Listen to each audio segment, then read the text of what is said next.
Hello and welcome back to the Haunted Slumber. Before we begin tonight's story, take a moment to get comfortable, close your eyes, and let your mind drift. If you're enjoying these tales, don't forget to subscribe and leave a comment. I'd love to know where you're listening from around the world. Now let the lights dim, the curtain rise, and may this story guide you into a deep, haunted sleep. The Wailing Tree. In the remote town of Elmsford, a single, ancient tree stands at the center of the village square, a gnarled, towering oak known as the Wailing Tree. It is said that on certain nights, when the wind blows just right, the voices of the dead can be heard whispering through its branches. Some say it is a portal to the other side, others claim it is a cursed relic rooted in blood and tragedy. When a newcomer named Lila arrives in Elmsford to settle the estate of her late aunt, she quickly becomes aware of the town's eerie fixation on the Wailing Tree. The locals are tight-lipped, the air is thick with superstition, and children are warned never to linger near the tree after dark. But Lila has never believed in ghosts. That is, until she begins hearing her aunt's voice among the whispers. As Lila delves deeper into the town's dark history, she uncovers a series of mysterious disappearances, each tied to the Wailing Tree and a sinister cult that once performed rituals beneath its sprawling limbs. The deeper she digs, the more the voices intensify, voices that speak of vengeance, of unspeakable acts, of souls that were never laid to rest. Now, with the town turning against her and the whispers growing louder, Lila must confront the dark secrets of the Wailing Tree before it claims her as its next victim. The wind whistled through the town square, carrying with it the faintest echo of whispers, soft, almost melodic, as if the voices were dancing on the air. Lila stood beneath the sprawling limbs of the Wailing Tree, her eyes tracing the twisted branches that stretched toward the night sky like skeletal fingers. The tree was enormous, its bark blackened and cracked, as though it had been struck by lightning. It loomed over the square, casting long, unsettling shadows that swayed with the wind. Beneath its roots, the earth was dark and damp, as if it had been freshly turned. Lila shivered and pulled her coat tighter around her shoulders. The air was heavy, the kind of oppressive stillness that seemed to press against her chest, making it difficult to breathe. She glanced around the square. The shops and houses surrounding the tree were dark, their windows shuttered tight, as if the townspeople were hiding from something unseen. Lila turned back to the tree, her gaze settling on the low, hollow knot in its trunk. It was large enough for someone to crawl inside, and as she stared, she could have sworn she saw something move within the shadows. A flicker of motion, a brief flash of white. Her heart thudded in her chest. It was just a trick of the light, she told herself. Just her imagination. But the whispers persisted, growing louder now, a chorus of voices overlapping, each indistinguishable from the other. Lila! The sound was unmistakable. Her aunt's voice, calling her name from within the tree. Lila stepped back, her pulse racing. The wind whipped through the branches, and the voices grew more insistent. Lila! She stumbled away, her heel catching on a stone. She fell hard onto the ground, the impact jarring her teeth. The whispers intensified, the voices rising in a crescendo of frantic, pleading cries. Lila scrambled to her feet and sprinted away, not daring to look back until she was safely inside her aunt's house. Inside, the house was dark and cold. Lila slammed the door behind her, her breath coming in ragged gasps. She leaned against the door, her forehead pressed to the wood, eyes squeezed shut as she tried to steady her breathing.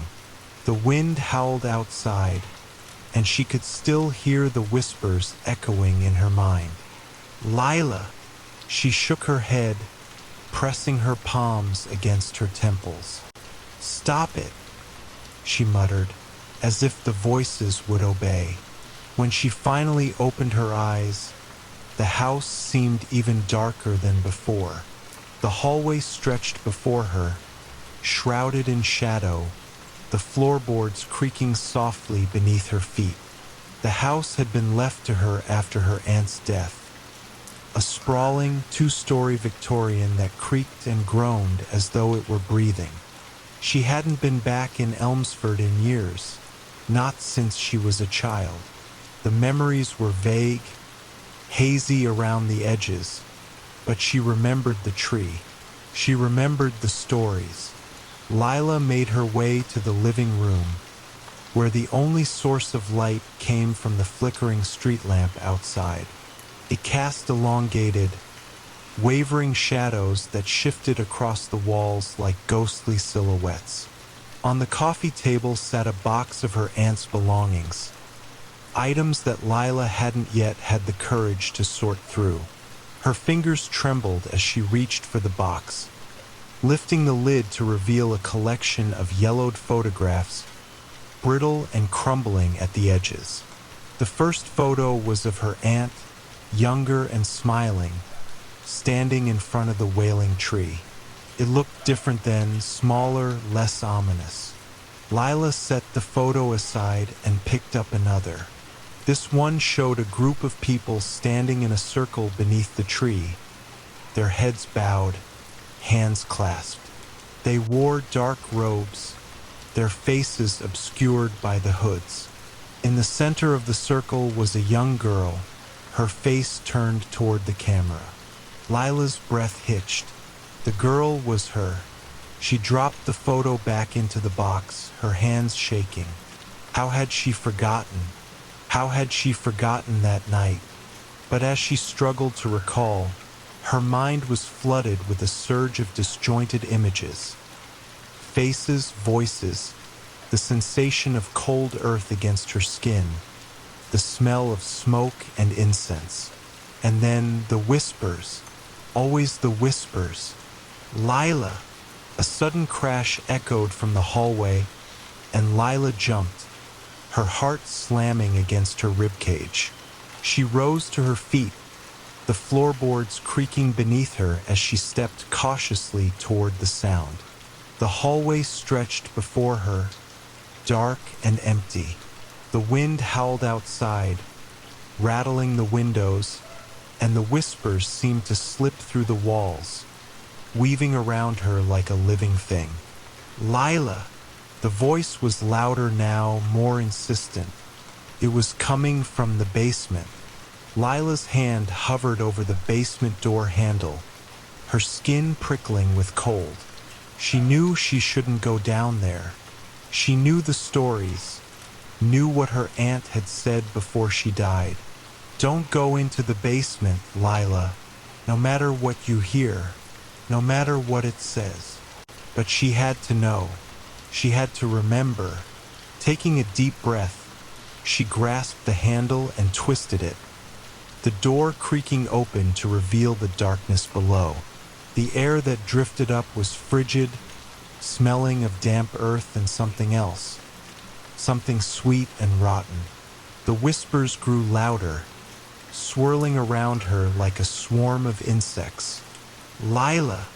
Step by step, she descended the staircase, her bare feet touching the icy concrete floor. The darkness pressed in around her, thick and suffocating, and the whispers seemed to converge, forming one singular voice. Welcome home, Lila.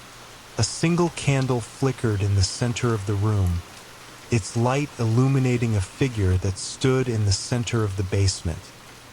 A figure dressed in a black robe, its face hidden beneath a hood. Lila's breath caught in her throat as the figure raised its head, revealing the face beneath.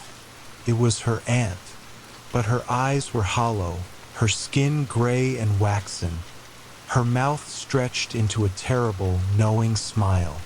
"You came back," her aunt said, her voice overlapping with the whispers. "They've been waiting for you." Lila took a step back, her mind spinning, the world tilting beneath her feet. What do you want?"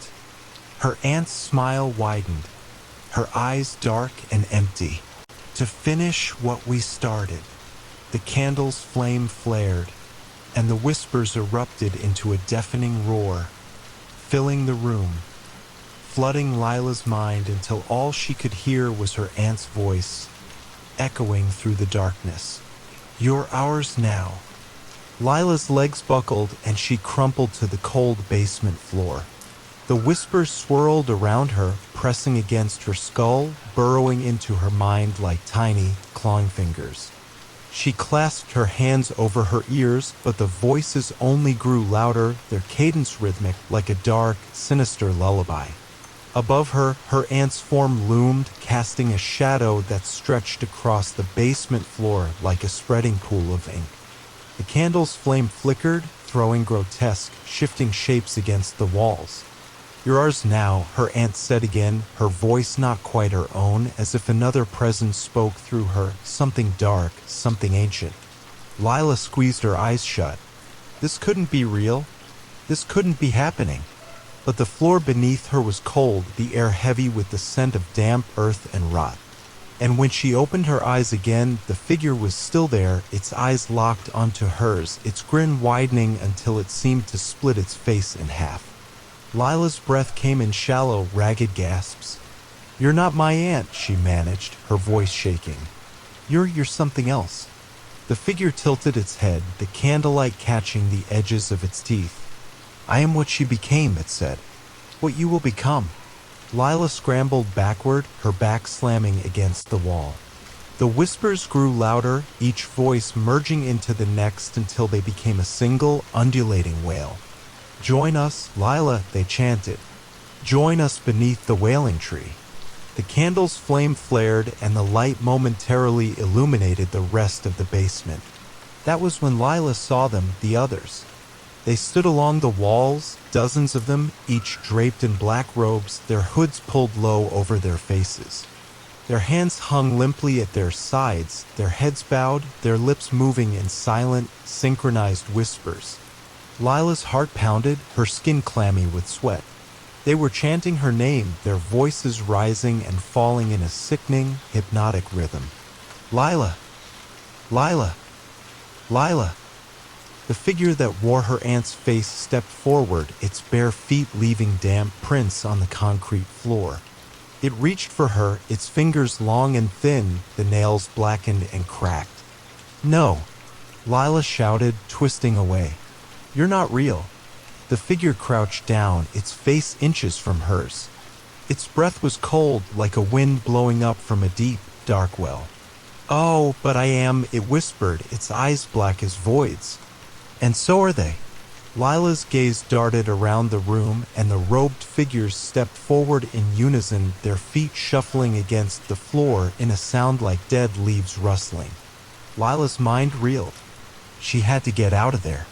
Had to run. She lunged to her feet, her shoulder slamming into the basement door. It wouldn't budge. The handle was ice cold beneath her fingers, as if frozen solid.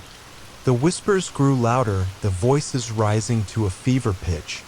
The room began to spin, the walls seeming to close in, to press against her. "Lila! Lila! Lila!" She turned back toward the room.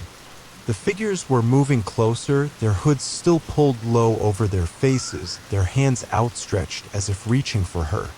Lila's eyes darted to the candle, its flame the only source of light in the suffocating dark. Desperation surged through her, and she lunged forward, grabbing the candle and holding it out in front of her like a weapon. "Stay back," she shouted, her voice trembling. The figures paused, their heads tilting in unison. And then, as one, they began to laugh, a low, raspy, hollow sound that echoed through the basement like a funeral dirge. The figure that wore her aunt's face leaned closer, its grin stretching impossibly wide. "There is no escape, Lila," it said. "You belong to the tree now." And then the candle's flame sputtered and died, plunging the room into complete, suffocating darkness. Hours later, or was it minutes, Lila awoke on the basement floor, her head pounding. The air was still, the room empty. The robed figures were gone. The candle lay on its side, the wax pooled on the concrete like congealed blood. Lila sat up, her breath coming in shallow, uneven gasps. The memory of the chanting, the whispers, the thing wearing her aunt's face, it all felt like a fever dream. But the cold ache in her bones and the bruises forming beneath her skin told her otherwise. Staggering to her feet, she limped up the stairs and threw open the basement door. The house was dark, the windows covered with thick black drapes.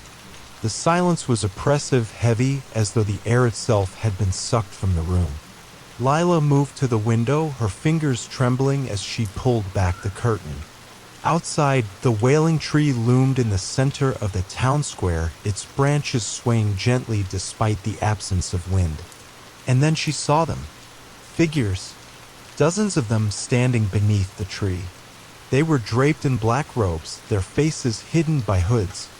They stood in a perfect circle around the base of the tree, their hands clasped together, their heads bowed. Lila's breath hitched. The figures were chanting again, their voices low and rhythmic, carrying on the wind like a lullaby. "Lila! Lila! Lila!" Her blood ran cold. One of the robed figures lifted its head, its eyes black and empty. It was her aunt. The figure lifted one hand and pointed directly at Lila, a smile stretching across its face. The chanting grew louder, the voices swelling to a fever pitch. "Join us, Lila," they chanted. "Join us beneath the Wailing Tree." The wind howled and the branches of the tree swayed, creaking like old bones. Lila stumbled back from the window, her pulse racing, her skin clammy. The whispers echoed in her mind, their cadence relentless, pounding against her skull like the beat of a drum. "Join us, Lila, join us, join us." She clamped her hands over her ears, but it was no use. The voices were inside her now, burrowing deep, filling every corner of her mind. Lila sank to the floor, her knees hitting the hardwood with a dull thud. Outside, the chanting continued, rising and falling until it became a single, unified voice, a voice that seemed to come from the tree itself. "Join us, join us, join us." And as the darkness closed in around her, Lila knew that the Wailing Tree would not stop until she did.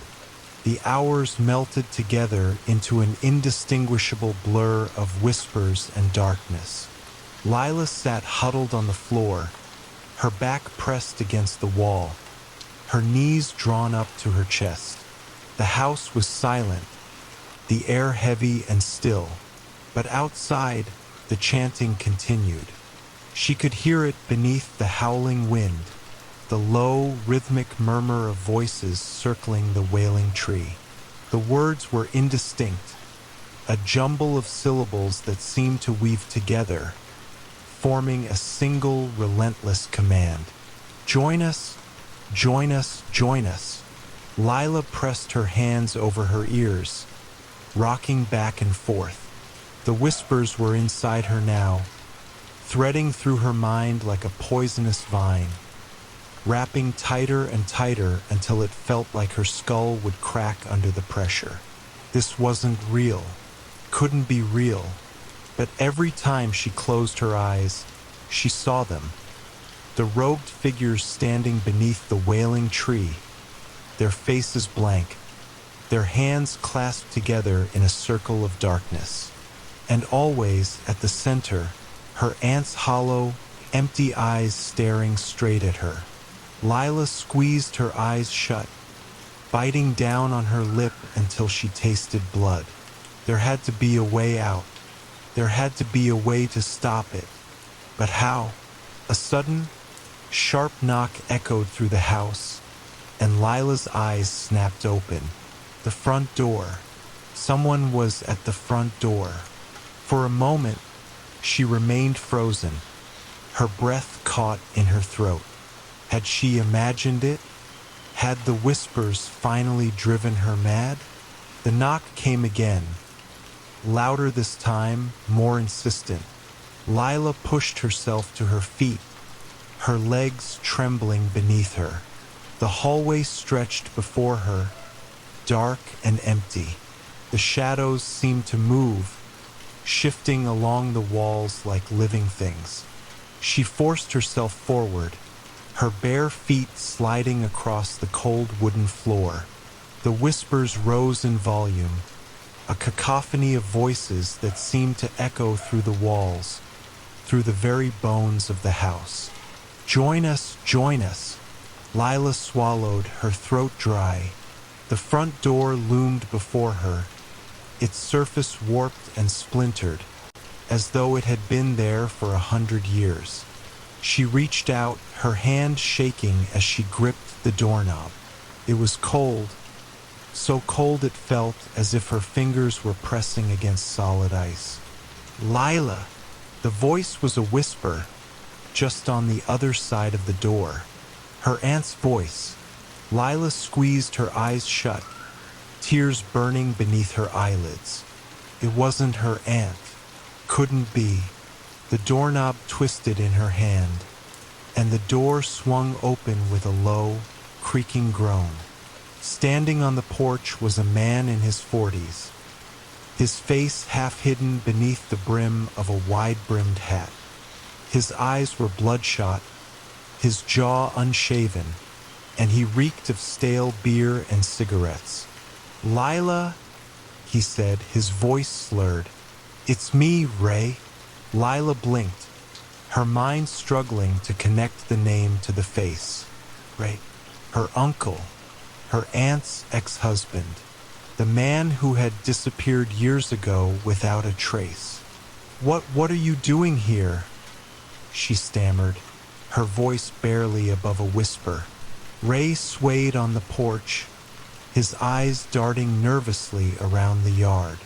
I heard you were back in town," he said, rubbing the back of his neck. "Figured you might need some company." Lila narrowed her eyes, taking a step back. "How did you know I was here?" Ray's gaze flicked over her shoulder, as if he were searching for something or someone. "She told me," he muttered, his eyes glassy and unfocused. "She told me to come." Lila's skin prickled. "Who told you?"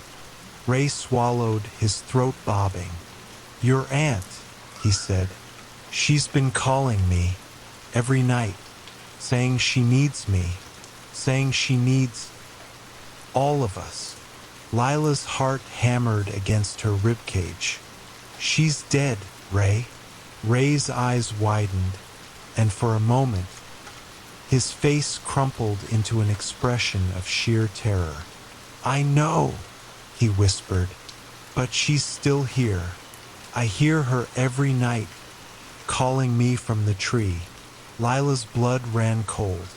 "What do you mean?" Ray licked his lips, his gaze darting toward the wailing tree in the center of the square. "It's the tree," he said, his voice shaking. "It's always been the tree." Lila followed his gaze. Outside, the tree loomed against the dark sky, its branches swaying like the arms of a dancer. The figures were still there, still chanting, still waiting. "What does it want?" she asked, her voice barely a whisper. Ray's eyes met hers, and in that moment, she saw the hollow, empty look of a man who had stared into the abyss and found it staring back. "It wants you," he said. "It wants all of us." The wind howled, and the chanting grew louder, echoing through the square like the tolling of a bell. Lila's breath caught in her throat. "I have to go," she said, turning away. Ray grabbed her arm, his grip tight, his nails digging into her skin. "No," he said, his voice frantic. "You can't go back there. Not now." Not ever. Lila wrenched her arm free, stumbling backward. I have to, she said, her voice firm. I have to end this. Ray shook his head, his eyes wild. You can't. You don't know what it wants. You don't know what she's become. Lila took another step back, her gaze fixed on the Wailing Tree. The chanting echoed through her mind, each word a pulse, a heartbeat, a drumbeat that seemed to vibrate through her very bones. Join us, join us. Without another word, Lila turned and ran into the night, the wind howling around her, the chanting growing louder with every step. Lila's feet pounded against the pavement as she sprinted toward the town square.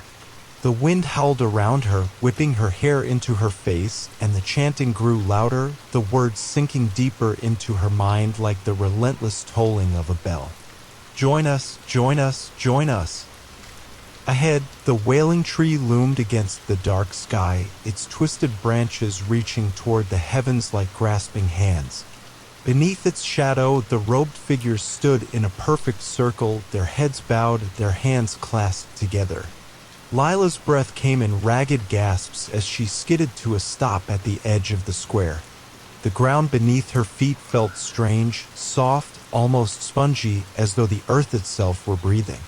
She took a step forward, her eyes fixed on the figures surrounding the tree. Their chanting was louder now, each word reverberating through her skull, thrumming through her veins. Lila! Lila! Lila! Her aunt was there, standing at the base of the tree, her face half hidden beneath the shadow of her hood. But it wasn't just her aunt. Lila's breath hitched as she recognized other faces among the robed figures. The grocer, the mailman, her old history teacher, all of them eyes closed, lips moving in perfect unison. And then she saw Ray. He stood at the far side of the circle, his eyes open and staring, his mouth moving along with the chant. His expression was blank, devoid of all emotion, as though he were sleepwalking through a nightmare. Ray! Lila shouted, but he didn't respond. He just continued to chant, his eyes fixed on the ground, his body swaying in time with the others. Lila's hands clenched into fists. This had to end. Now. She stepped forward, crossing the threshold of the circle. The ground trembled beneath her feet, the earth shifting as though something beneath it were waking up. Join us, join us. The chanting grew louder, and the wind whipped through the square, carrying the voices through the air like a black, suffocating fog. Lila's gaze snapped to the tree.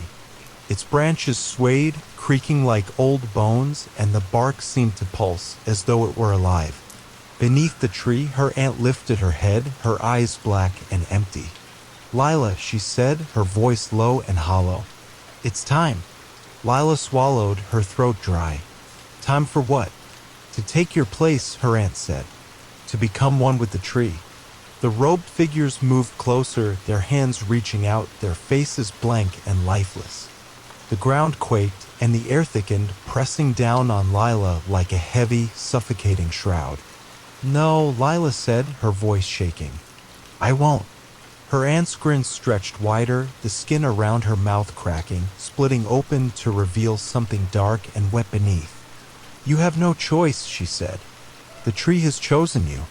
The ground beneath Lila's feet split open, and she stumbled back, her arms flailing as the earth cracked, revealing a gaping chasm.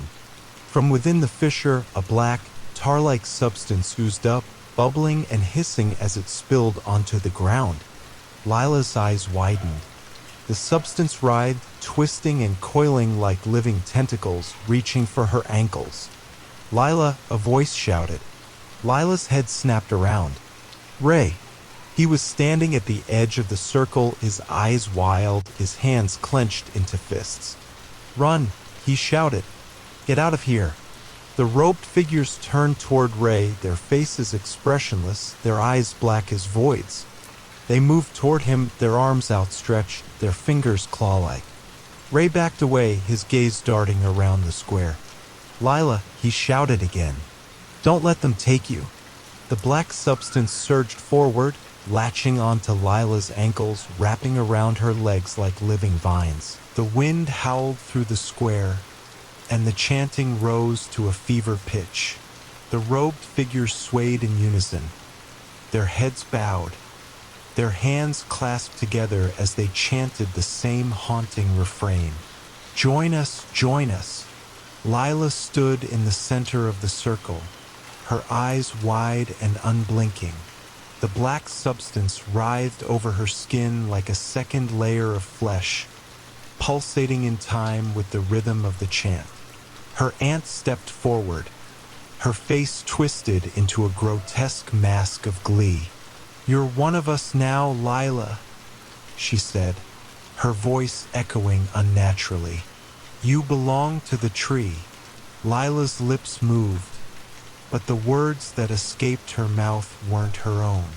They were the words of the chant, the same haunting refrain that echoed through the square. "Join us, join us." Ray's scream cut through the air like a knife. "Lila!" he shouted, stumbling toward her, his eyes wild with terror. "Lila! Fight it!" The robed figures turned as one, their eyes black and soulless as they blocked Ray's path.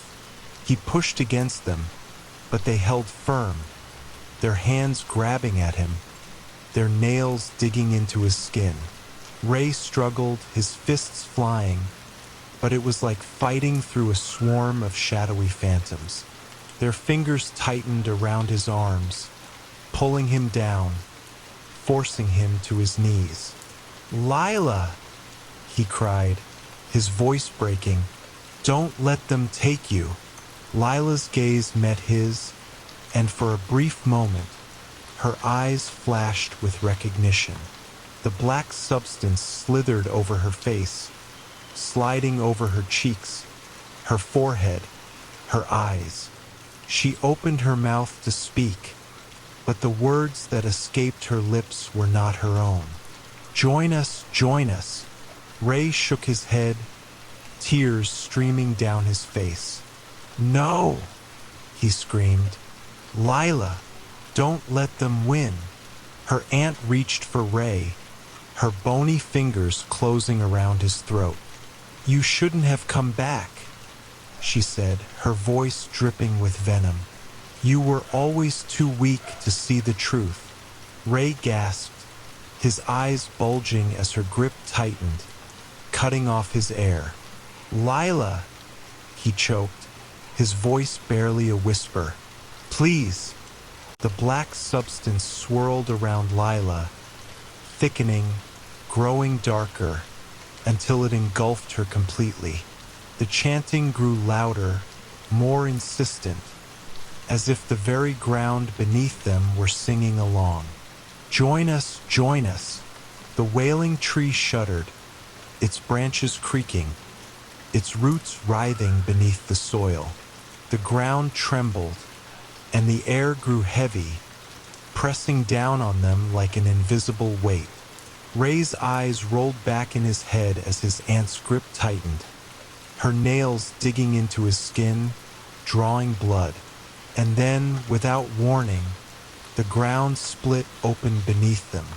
A black chasm yawned wide, and from its depths rose a massive, twisted root, the heart of the Wailing Tree. It pulsed and throbbed like a living thing, its surface slick and wet, glistening in the moonlight. Ray's aunt released him, and he fell to the ground, gasping for air. The robed figures dropped to their knees, their heads bowed, their arms raised toward the root. "Join us, join us." The root twisted and writhed, its tendrils snaking through the air, reaching for Lila. The black substance around her surged, flowing like liquid ink, and her body convulsed, her limbs twitching as though controlled by invisible strings. Ray crawled toward her, his fingers clawing at the ground. "Lila!" he gasped, his voice raw. "You have to fight it."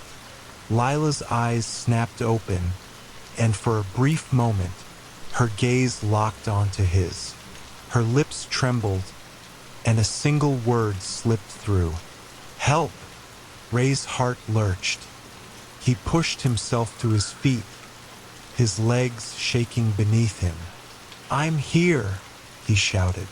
"I'm right here." The root lashed out, its tendrils wrapping around Lila's arms, pulling her toward the chasm. The ground beneath her feet crumbled, and she screamed, her voice echoing through the night. Ray lunged forward, his hands grabbing hold of her wrists. The black substance oozed between his fingers, burning like acid, but he held on, his jaw clenched, his muscles straining. "Lila!" he shouted, his voice hoarse. "I won't let you go." Lila's eyes filled with tears. "Ray," she whispered, her voice shaking. "It hurts." The root tightened its grip, pulling her deeper into the chasm. The chanting grew louder, a deafening roar that echoed through the night. Ray's arms trembled, his muscles burning, his grip slipping. "I won't let you go," he repeated, his voice breaking. "I won't let them take you." The root yanked Lila backward, and Ray's fingers slipped, his grip breaking. "No!" he screamed, his hands clawing at the air. Lila's body arched backward, her mouth open in a silent scream as the black substance swallowed her whole, pulling her into the chasm. The ground shuddered, the earth closing around her, sealing her inside. Ray fell to his knees, his chest heaving, his eyes wide with horror. The chanting stopped, and the robed figures fell silent, their heads bowed, their hands clasped together in prayer.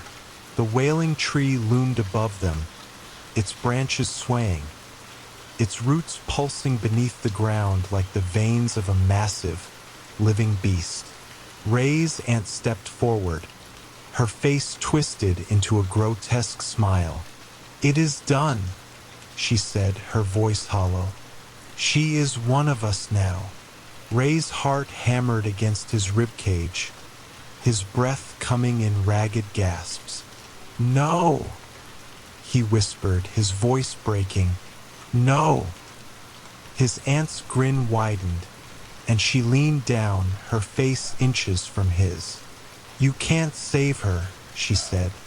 "She belongs to the tree."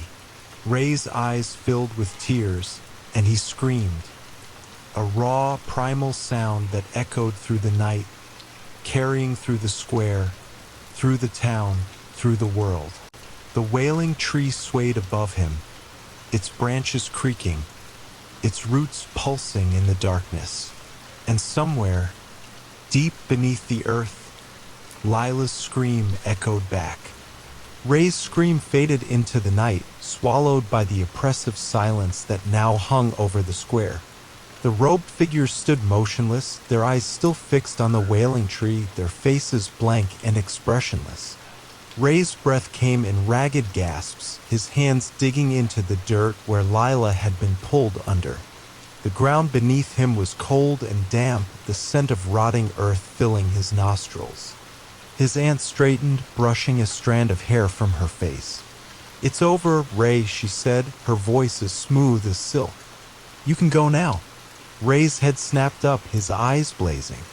"Where's she?" he demanded, his voice shaking. "Where's Lila?" His aunt's smile was cold, empty. "She's with the tree now. She is part of it." Ray's fists clenched, his nails digging into his palms until they drew blood. "Bring her back," he growled, his voice low and dangerous. "Now." His aunt's expression darkened, her eyes narrowing. "You don't understand, Ray. She's gone. You can't bring back what belongs to the tree." Ray surged to his feet, his hands reaching for his aunt, but the robed figures moved as one, stepping between them. Their eyes were black, empty voids, their mouths expressionless slits. Ray's chest heaved as he backed away, his gaze darting around the square. There had to be a way to get to Lila. There had to be a way to bring her back. The ground trembled beneath his feet, and the Wailing Tree's branches swayed, creaking like old bones. The black root that had swallowed Lila slithered back into the ground, its surface slick and wet, glistening with a sickening, tar-like sheen. Ray's aunt stepped forward, her face devoid of emotion. "Leave this place, Ray," she said, her voice soft and cold. "Forget what you saw here tonight." Ray shook his head, his jaw clenched. "I won't leave without her," he said, his voice breaking. "I won't let you take her." His aunt's eyes darkened, and a cruel smile twisted her lips. "You're already too late," she said. "She is the tree now, and the tree is her." Ray's heart pounded in his chest, his pulse echoing in his ears. "What do you mean?" he demanded. "What did you do to her?" His aunt's smile widened, revealing teeth that were too sharp, too white. "She's part of it now," she said, her voice dripping with malice. "The Wailing Tree takes what it wants. And it wanted her." Ray's fists trembled at his sides, his teeth gritted. "No," he whispered, his voice cracking. "I don't believe you." His aunt's eyes flashed with something dark and terrible. "Believe what you want," she said. "But she is gone." Ray's vision blurred as tears filled his eyes. "Lila," he whispered, his voice breaking. "Lila." But there was no answer, only the silence. The robed figures stepped back, forming a path through the square. Ray's aunt nodded toward the road that led out of town. "Go," she said, "before the tree takes you too." Ray's chest rose and fell as he fought to catch his breath. His hands shook, his knees weak. But he couldn't leave. Not yet. Not without Lila. Ray turned away from his aunt, his eyes scanning the square, searching for any sign of Lila. The Wailing Tree loomed above him, its branches swaying in the wind, its roots twisting and writhing beneath the ground. And then he heard it. A voice. Soft. Muffled. Calling his name. "Ray." Ray's head snapped up, his eyes wide. "Lila?" The voice echoed through the square, faint and distant as though coming from far below. "Ray, help me." Ray's heart lurched, and he took a step forward, his gaze locked on the ground where Lila had been swallowed. The earth was still, but the voice continued to echo, growing fainter with each passing second. "Ray, please." Ray dropped to his knees, his hands clawing at the dirt, digging frantically. "Lila," he shouted, his voice raw. "I'm here. Hold on." The robed figures moved forward, their eyes dark and hollow, their arms reaching for him. "Leave," one of them said, their voice flat and empty. "Leave before it's too late." Ray ignored them, his hands tearing at the ground, his nails scraping against the cold, damp earth.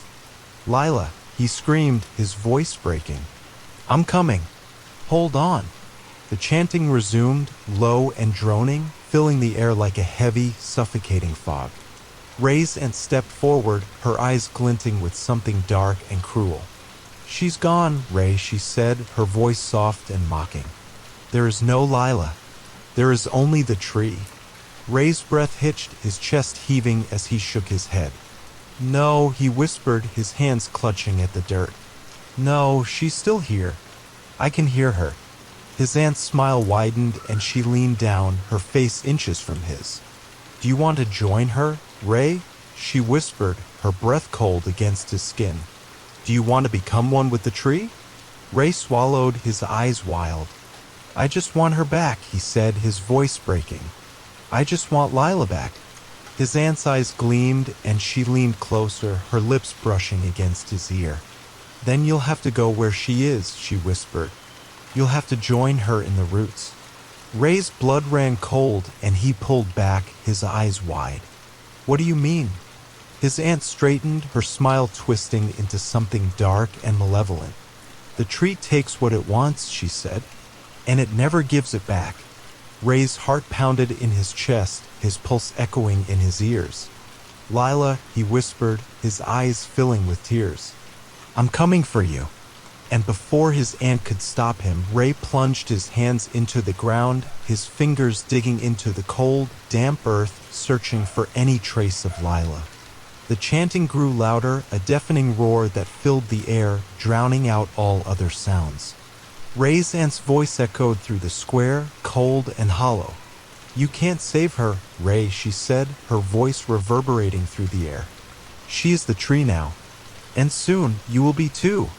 The ground trembled beneath Ray's hands, and the earth split open, revealing the black, pulsating root that had swallowed Lila. Ray's breath caught in his throat as the root slithered toward him, its tendrils reaching, wrapping around his wrists, pulling him down. And as the chanting grew louder, Ray's screams echoed through the square, mingling with Lila's voice, the two sounds merging into one. "Ray! Ray! Ray!" The root dragged him down, deeper and deeper, into the darkness. The ground closed over Ray, the cold, damp earth pressing in around him, crushing his chest, filling his mouth and nose with the taste of rot and decay. Darkness swallowed him whole, and the chanting faded into a distant, echoing murmur. Ray's eyes fluttered open, and he found himself lying on his back, staring up at a vast, empty void. The air was thick, heavy, suffocating. There was no sky, no stars, no light, only a swirling, ink-black emptiness that stretched on forever. He pushed himself up, his limbs heavy and sluggish. The ground beneath him was soft and spongy like wet moss. The scent of mold and rot filled the air, mingling with something else, something sickly sweet and metallic. "Lila," he called, his voice echoing through the void. There was no answer. Ray staggered to his feet, his legs trembling beneath him. The darkness pressed in around him, so thick and heavy it felt like a physical presence, wrapping around his body like a shroud. "Lila," he shouted again, his voice hoarse and desperate. A faint, echoing sound drifted through the void, a whisper, soft and haunting, like the rustling of leaves in the wind. "Ray!" Ray's heart leaped into his throat. "Lila!" he cried, stumbling forward, his eyes straining to see through the darkness. "Where are you?" The whisper grew louder, a chorus of voices rising and falling like a distant, mournful song. The words were garbled, indistinct, as though spoken underwater. Ray took another step forward, his foot sinking into the spongy ground. The darkness seemed to shift around him, the air growing colder, heavier. And then, out of the darkness, a shape emerged. A figure stood before him, her body wrapped in a black, tattered shroud that clung to her like a second skin. Her hair hung in wet, tangled strands around her face, and her eyes were wide and empty, as black as the void surrounding them. "Lila?" Ray whispered, his heart pounding. The figure tilted her head, her lips parting in a slow, eerie smile. "Ray," she said, her voice soft and hollow. "You came for me." Ray swallowed, his throat dry. "Lila, I'm here," he said, his voice trembling. "I'm here to take you back." Lila took a step forward, her bare feet sinking into the wet ground. Her arms hung limply at her sides, her eyes unblinking. "There is no going back," she said, her voice echoing through the void. "Not from here." Ray's brow furrowed, his heart pounding. "What do you mean?" he asked, reaching for her. Lila's smile widened, revealing teeth that were sharp and jagged like shards of glass. "We are the tree now," she said. "We are the roots." Ray's stomach twisted, and he took a step back, his breath coming in shallow gasps. "No," he said, shaking his head. "You're not the tree. You're Lila. You're my sister." Lila's eyes flashed, and the ground beneath Ray's feet trembled, the wet earth splitting open to reveal thick, writhing roots that twisted and coiled like serpents. Ray stumbled backward, his hands clawing at the air. "Lila, listen to me," he shouted, his voice echoing through the void. "You're not the tree. You're still you. You can fight it." Lila's head tilted, her empty black eyes glistening in the darkness. "There is no fight," she said, her voice growing deeper, more distorted. "There is only the tree. There is only the roots." The roots surged forward, wrapping around Ray's ankles, pulling him down. The ground split open beneath him, revealing a gaping abyss filled with black, writhing tendrils. Ray struggled, his hands clawing at the ground, but the roots tightened their grip, dragging him deeper into the abyss.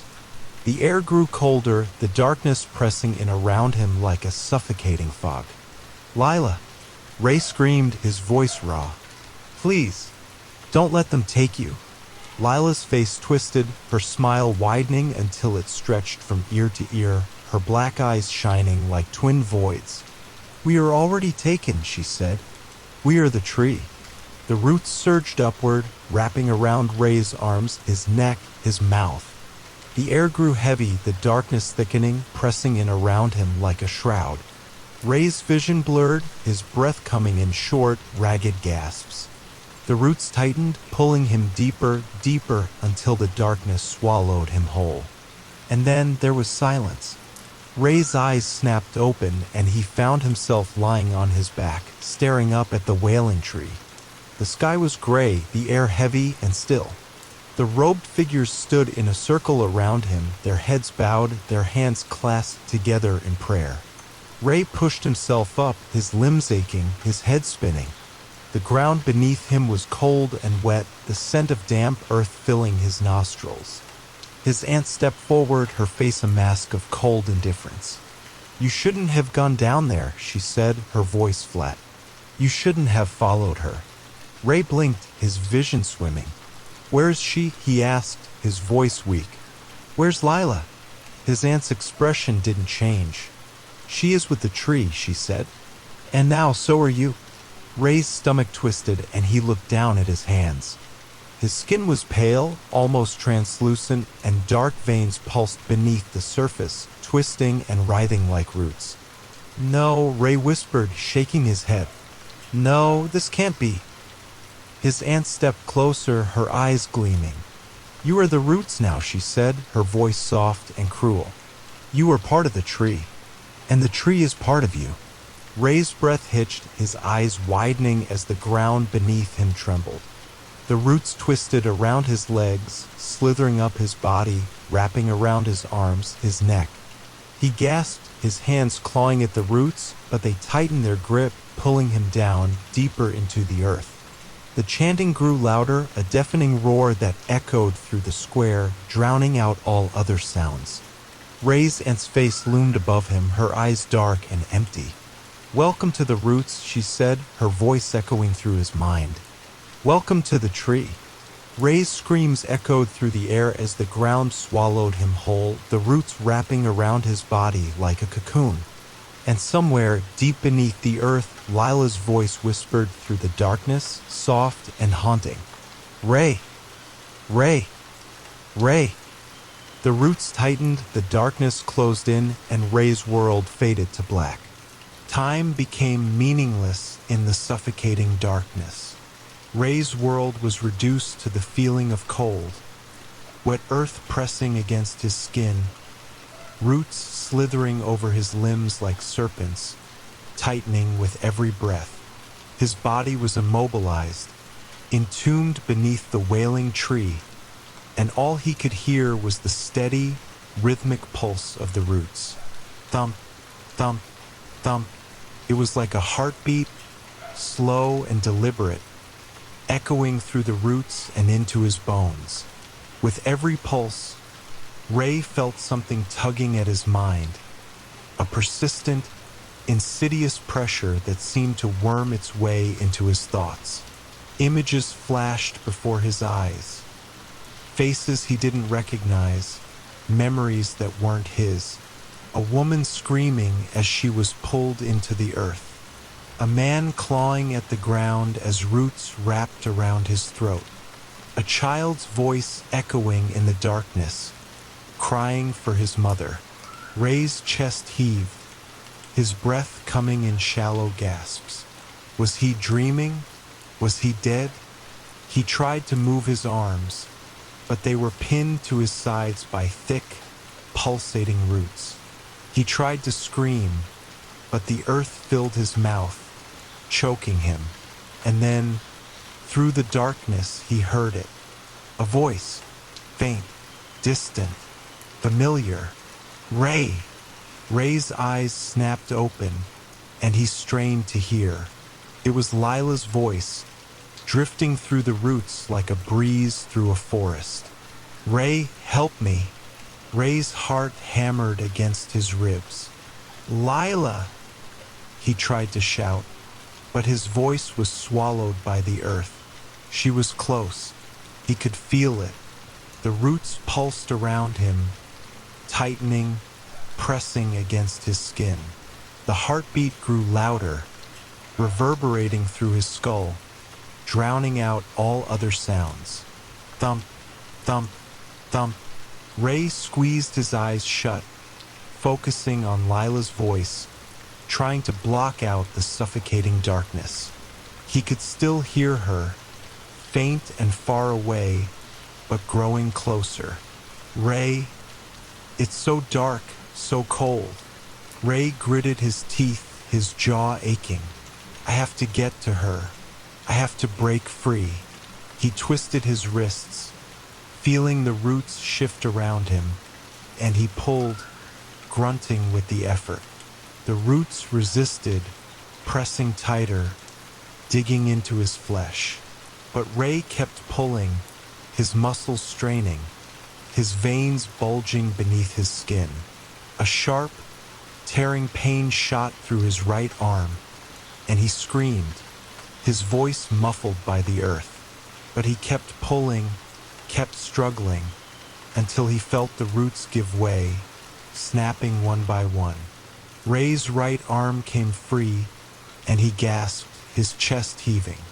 The air was thick and heavy, tasting of mold and rot, but he could breathe.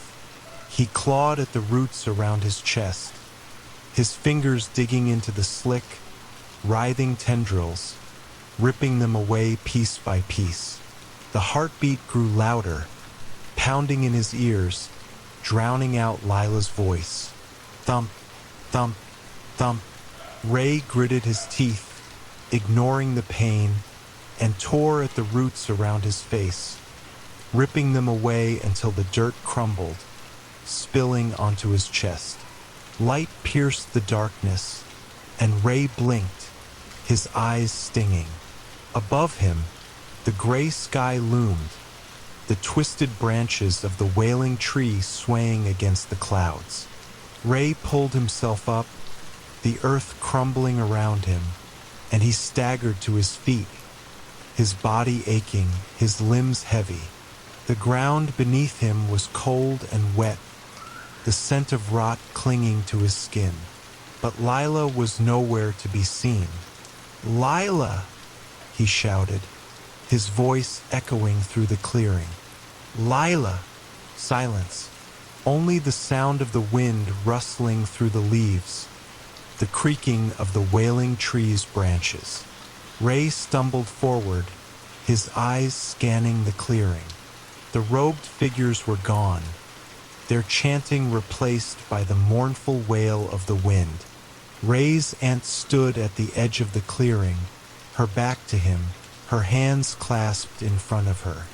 She was staring at the Wailing Tree, her shoulders tense, her head bowed. Ray's fists clenched, his nails digging into his palms. Where is she? He demanded, his voice raw. Where's Lila? His aunt didn't turn around. You shouldn't have come back, she said, her voice cold and flat. You were supposed to stay down there. Ray's jaw clenched, and he took a step forward. Where is she? He repeated, his eyes blazing. What did you do to her? His aunt's shoulders stiffened, and she turned to face him.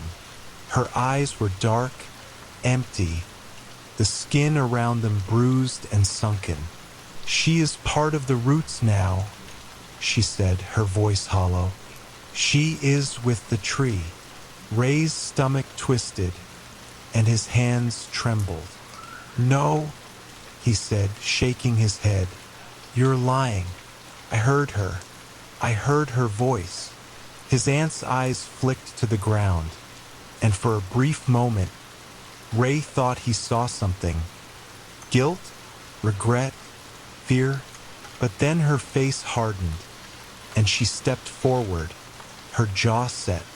"You should have stayed down there," she said, her voice a low, threatening growl. "You should have let the roots take you." Ray took another step forward, his fists clenched. "I'm not leaving without her," he said, his voice shaking. "I'm not leaving without Lila." His aunt's eyes narrowed, and a dark, twisted smile spread across her lips. "Then you'll have to go back down," she said, her voice dripping with malice. And before Ray could react, the ground beneath him trembled, the earth splitting open to reveal a mass of black, writhing roots. The roots shot forward, wrapping around Ray's ankles, his wrists, his neck, pulling him down, back into the darkness. Ray screamed, his hands clawing at the air, but the roots tightened their grip, crushing his chest, forcing the air from his lungs. And as the earth swallowed him whole, Ray heard Lila's voice, drifting through the darkness, soft and haunting. "Ray, help me." Ray's vision blurred, his breath coming in short, ragged gasps. The roots wrapped around his throat, and the last thing he heard was the sound of his aunt's laughter, echoing through the void. Ray's world dissolved into darkness. The air was heavy, suffocating, pressing against his chest like a crushing weight. The roots twisted and coiled around him, constricting his limbs, pulling him deeper into the earth. But even as the darkness swallowed him, Lila's voice remained. "Ray, can you hear me?" Ray's eyelids fluttered, his head throbbing. The air was thick with the scent of damp soil and rotting leaves. Somewhere, in the distance, the rhythmic thumping echoed, steady and relentless. Thump, thump, thump. Ray tried to move, but the roots held him fast, binding his arms and legs, pressing against his throat. "Ray," Lila's voice echoed through the darkness, soft and faint. "I'm here. I'm with you." Ray's heart hammered against his ribs. "Lila," he croaked, his voice raw and hoarse. "Where are you?" "I'm in the roots," she said, her voice trembling. "I'm beneath the tree. It's so dark, Ray, so cold." Ray swallowed, his throat tight. He struggled against the roots, his muscles straining, but they only tightened their grip, digging deeper into his skin. "Ray, you have to hurry," Lila said, her voice growing fainter. "I can't hold on much longer." Ray clenched his teeth, his jaw aching. He closed his eyes, focusing on Lila's voice, letting it guide him through the darkness. "I'm coming," he whispered. "Hold on, Lila. I'm coming." The roots pulsed around him, their rhythm matching the steady thumping that echoed through the darkness. The sound grew louder, closer, reverberating through Ray's skull. Thump, thump, thump. Ray's eyes snapped open, and he found himself standing in a vast, empty field.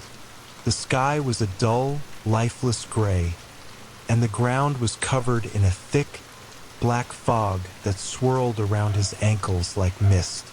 Ahead of him stood the Wailing Tree, its twisted branches stretching toward the sky like skeletal fingers. The roots sprawled across the ground, writhing and twisting like serpents. And beneath the tree, buried up to her waist in the earth, was Lila. Her skin was pale, almost translucent, and dark veins pulsed beneath the surface, spreading from her neck to her hands. Her eyes were wide, staring blankly ahead, her lips moving in a silent chant. "Lila!" Ray shouted, stumbling forward. Lila!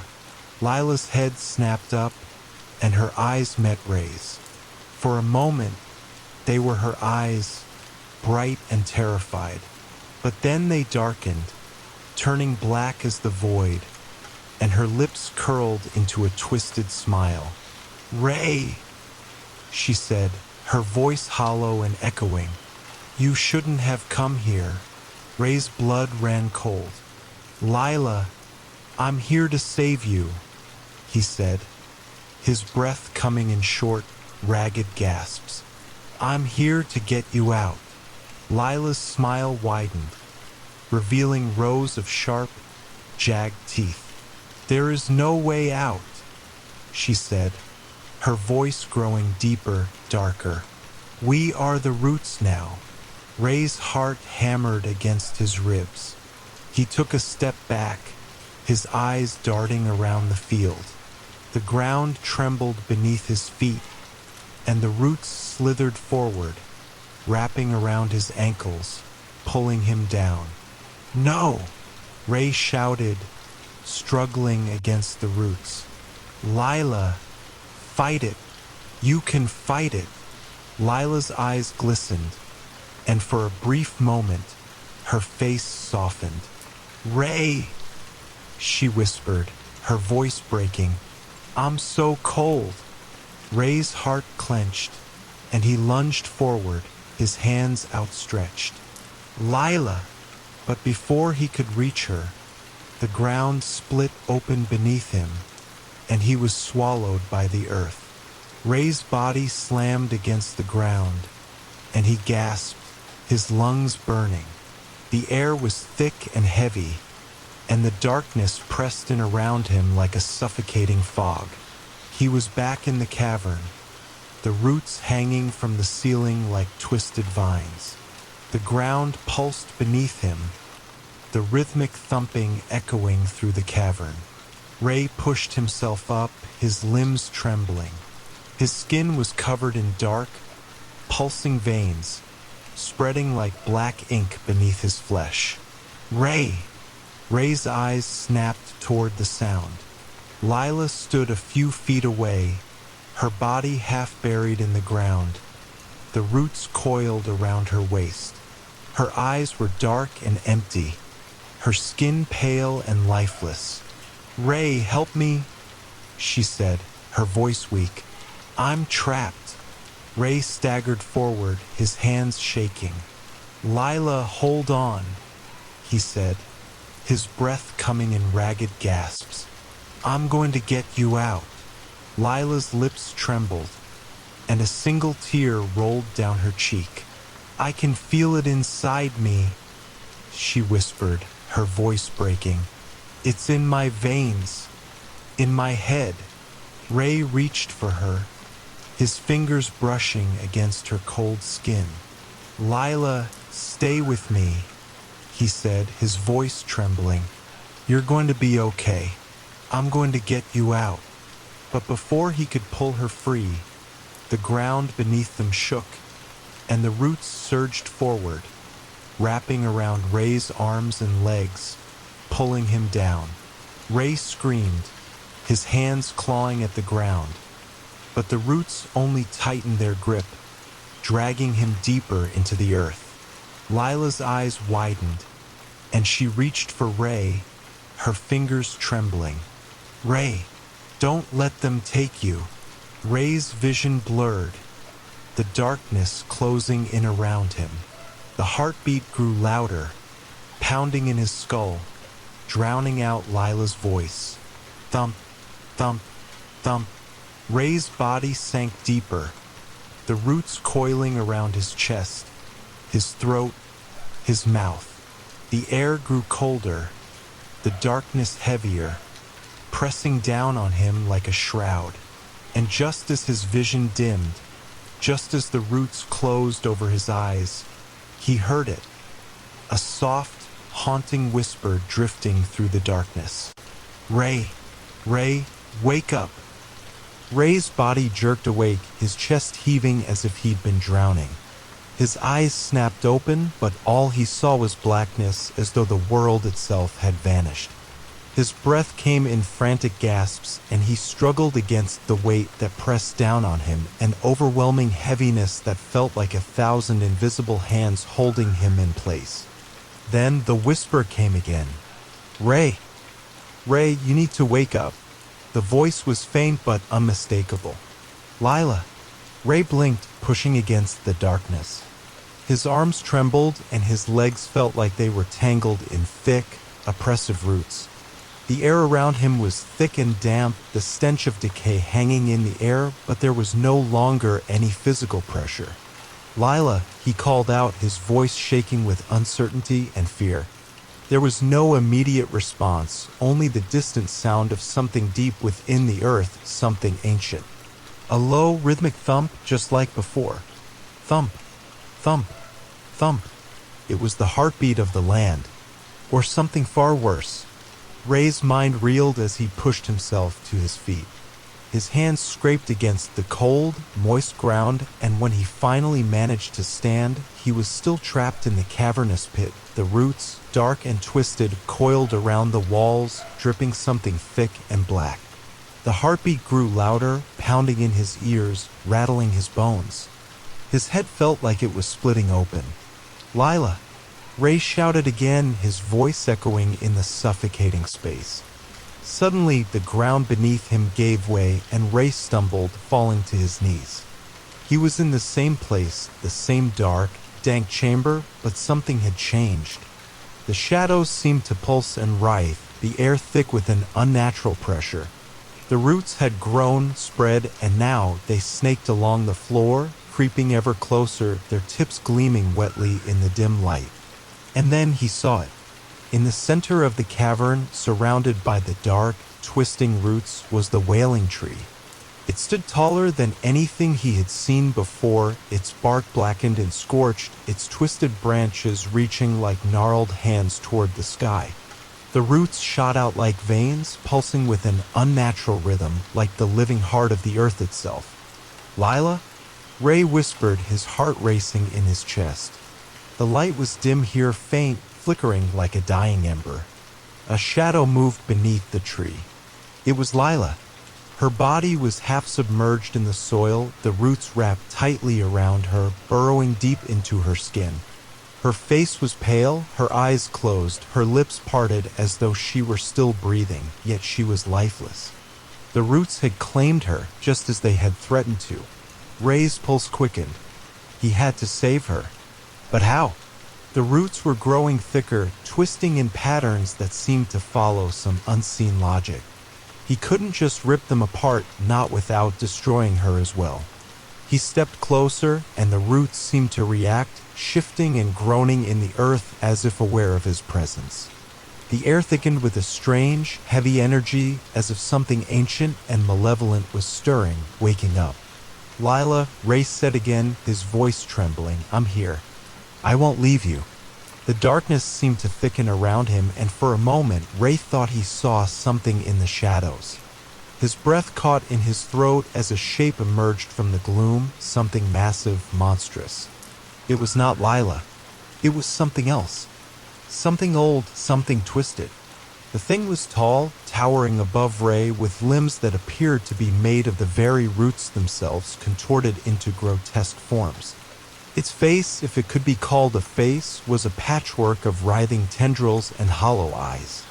Its voice echoed in Ray's skull, a low, guttural rumble that made his teeth ache. "You are too late," it whispered, the words thick with malice. "She belongs to the root now. She always has." Ray recoiled, taking a step back. His heart was pounding, his body frozen in fear. The thing reached out, its tendrils stretching toward him, but Ray didn't wait to find out what it wanted. With a quick movement, he grabbed a jagged stone from the ground and hurled it at the creature. The stone flew through the air, hitting the creature's chest, but it barely seemed to notice. The tendrils recoiled for a moment, but then they lashed forward, faster than he could react, and in a heartbeat, they had him. Ray's throat closed, his breath caught as the roots constricted around him, pulling him closer to the Wailing Tree. "No!" Ray gasped, struggling, trying to break free. "Let me go. I need to save her." but the creature's voice echoed in his mind again. She is the root now. She is part of the darkness. Ray fought against the grip of the roots, but they only tightened, sinking into his flesh, wrapping around his arms, his legs, his neck. And then, just as he was about to lose consciousness, Lila's voice came to him again, soft but clear. "Ray, wake up!" Ray's eyes shot open. He was back in the cavern, the creature gone, the roots no longer constricting around him. But everything was different now. The air was still thick, oppressive, but now it was colder. "Lila!" Ray shouted, pushing himself to his feet. And in the distance, he saw her again. But this time, she was not trapped in the roots. She stood free, her form pale and ghostly against the dark backdrop of the Wailing Tree. Her eyes, once filled with fear, now burned with something else, something darker. She was no longer the woman he had loved. She was something else now, something born of the earth, something part of the darkness. And she was calling to him. "Ray," she whispered, her voice carrying through the cavern. "It's time to join me." Ray's heart pounded in his chest as he stumbled backward, his legs buckling beneath him. Lila stood before him, or something that used to be Lila, her form, once warm and full of life, now seemed ethereal, draped in shadows. Her eyes, once so familiar, had turned hollow, filled with an unnatural emptiness. The coldness in her gaze sent a shiver down his spine. "Lila!" Ray's voice cracked, a raw, desperate plea. "Please, don't It's too late," she interrupted softly, her voice now carrying an eerie resonance, as though it echoed from deep within the earth. "You can't save me, Ray. I'm part of the Wailing Tree now. Part of the roots. The darkness is inside me, and it will consume you too." Ray felt the ground shift beneath him. The heartbeat of the earth, that rhythmic pulse, seemed to grow louder, more insistent. His mind spun, overwhelmed by the weight of her words. The Wailing Tree had claimed her, just as it had claimed the land, the forest, and the very earth beneath his feet. "No," Ray muttered, shaking his head. "I won't let this happen. I won't lose you." Lila's lips curved into a sad, almost pitying smile. "You already have. The root has taken everything from us. And now it's your turn." The roots that had once been still now began to stir once more, slithering across the ground like living creatures. They moved toward Ray, reaching for him, drawn to his presence. The earth groaned beneath him, the air growing heavier with each passing moment. Suddenly, the ground cracked open. Deep fissures formed, spewing black tendrils into the air. The Wailing Tree's roots surged forward, pulling Ray toward its massive trunk. He fought against the pull, trying to break free, but the roots were relentless. They were stronger now, more alive, their grip tightening with every second. "No!" Ray cried out again, panic rising in his throat. "Lila, help me. Please." But her face remained expressionless, her eyes vacant. She stepped backward, merging with the shadows, disappearing into the dark expanse that surrounded the tree. Ray's mind raced. There had to be a way out, a way to fight back. He thought of the stone he'd thrown earlier, the jagged shard that had barely made an impact on the creature. Was there anything that could break the hold of the Wailing Tree? Anything that could sever its roots, stop it from spreading its darkness further? In the distance, he saw a glimmer of light, faint but unmistakable. It flickered like a distant flame, casting long shadows across the cavern. The light seemed to pulse in time with the heartbeat of the earth. His heart skipped a beat. Could it be? Could there be something within the tree's reach that could help him? Ray's thoughts cleared for a moment as he focused on the light. He had no other choice. He had to reach it. With all the strength he could muster, he broke free from the root's grasp and ran toward the light. The air around him crackled with energy, and the ground beneath him seemed to shift, but he didn't stop. His breath came in sharp gasps, and his body screamed with exhaustion, but the light called to him. It was the only hope he had left. He reached the source of the light, a small, glowing stone embedded deep within the roots of the Wailing Tree. It pulsed with an otherworldly energy, its glow bright and steady despite the oppressive darkness around it. Ray grabbed the stone, and the moment his fingers made contact with it, the world seemed to shift. A surge of power coursed through his body, filling him with a strange, almost overwhelming force. The roots recoiled, pulling back from him as if repelled by the energy. But the Wailing Tree did not let go easily. The ground trembled beneath his feet, and the heartbeat of the earth grew louder, more frenzied. A voice, ancient, guttural, and full of malice, echoed in his mind. "You think you can escape the root?" the voice rumbled. "You are a part of it now, just as she is. There is no escape, no salvation." Ray gritted his teeth and held on to the glowing stone. The power within it surged, brightening, and for a moment he felt as if he were standing on the edge of something vast and unknowable. The air around him seemed to hum with potential, as though the stone held the very essence of life and death within its glow. "Let her go," Ray whispered fiercely, though he wasn't sure if the words were meant for the tree or for himself. The roots pulsed violently, but Ray could feel the stone's energy pushing back, the roots recoiling in fear. The tree groaned, its twisted branches shaking. For the first time, the earth seemed to falter, as though the very foundation of the land was beginning to crumble. But before Ray could fully comprehend the magnitude of what was happening, a low, guttural screech pierced the air. Lila's voice, no longer the voice he had once known, screamed from the shadows, "You cannot stop this. The darkness is endless. You are nothing." Ray stumbled backward, the stone burning hot in his hand.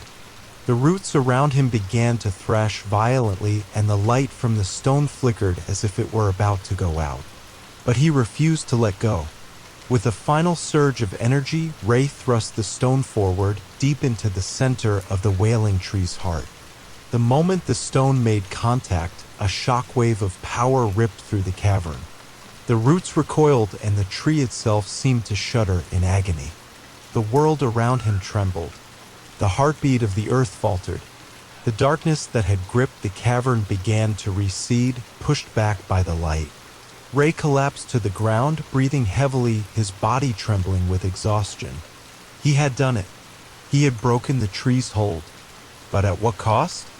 He looked around, his eyes scanning the cavern for any sign of Lila. There was no movement, no sound. The silence that followed was oppressive, final.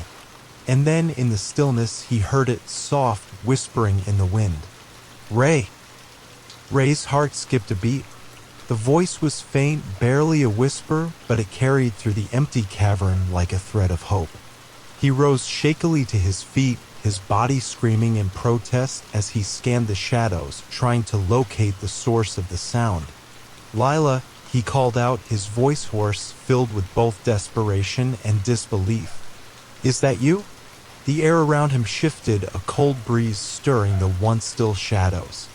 The light from the glowing stone flickered, casting long, trembling shadows across the cavern. And then, from the darkness, something emerged. It wasn't Lila. Not exactly. A shape took form, something both familiar and foreign, a silhouette wrapped in the same eerie darkness that had consumed everything else. It moved with an unnatural grace, its eyes glowing faintly, a dull, lifeless green. The figure was Lila, but not the Lila he remembered. Her skin was pale, her face gaunt and hollow, as if the very life had been drained from her. "Lila," Ray whispered again, his voice cracking.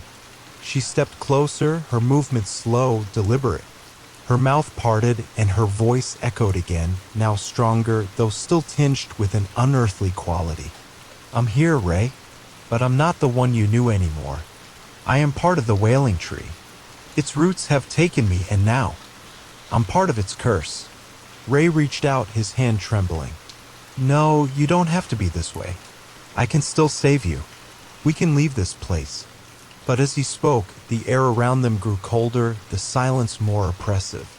The stone in his hand burned hotter, and the ground beneath him seemed to groan in protest. The Wailing Tree, though weakened, was not entirely gone. Its presence still clung to this place, its roots still laced through the very earth. Lila's eyes flickered with something, regret, perhaps? Or was it just the last remnants of the person she had once been? You cannot save me, she said softly, her voice almost a plea. The tree has claimed me, Ray. And now it will claim you too. You are the last one left. Ray felt the weight of her words press down on him. The darkness around them seemed to shift, taking on a more tangible form, its roots stretching and reaching out from the ground, writhing like serpents hungry for more life. You still have time, Lila whispered. You must leave before it's too late. Ray shook his head, his grip on the stone tightening. I'm not leaving without you, Lila.